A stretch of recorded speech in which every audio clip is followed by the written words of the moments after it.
नमस्कार साथियों। आशा करता हूं कि आप स्वस्थ होंगे और खुशहाल होंगे।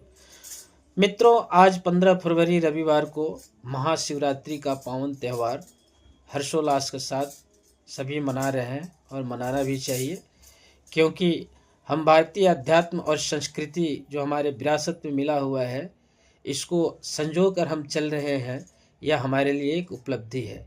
लेकिन इन चीज़ों से समय समय पर हमें कुछ सीखना भी चाहिए और इनकी सार्थकता को भी ध्यान रखना चाहिए।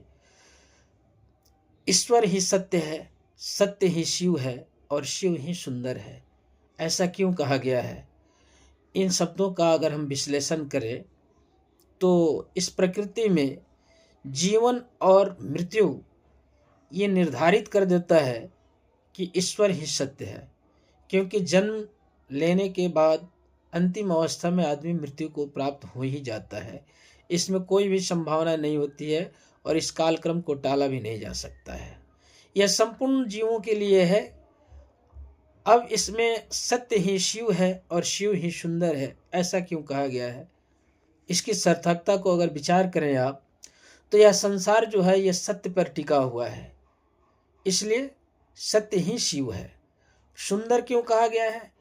सुंदर इसलिए कहा गया है कि अगर व्यक्ति में शिवत्व होगा और व्यक्ति में अपने विचारों की प्रधानता होगी, तो यह प्रकृति निश्चित रूप से संतुलित रूप में चलती रहेगी।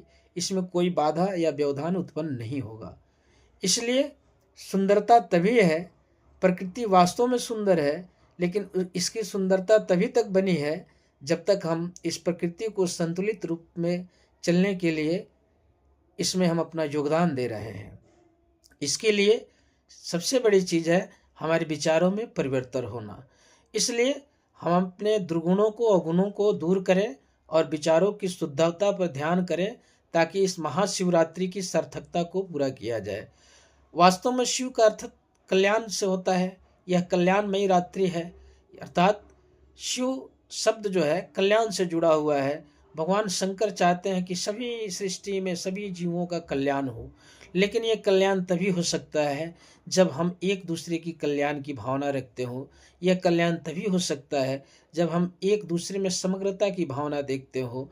कल्याण तभी संभव है जब हमारे विचारों से जो भी गलत विचार है वो दूर हो जाए। कल्याण तभी संभव है जब हमारे अंदर की अवगुणों को दूर कर दें हम। कल्याण तभी संभव है जब हम अपने गंदगी को, जो गंदगी विचार हमारे अंदर है, उसे अपने आप से दूर कर दें। और इन्हीं सब सार्थकता को पूरा करने के लिए महाशिवरात्रि का आयोजन होता है।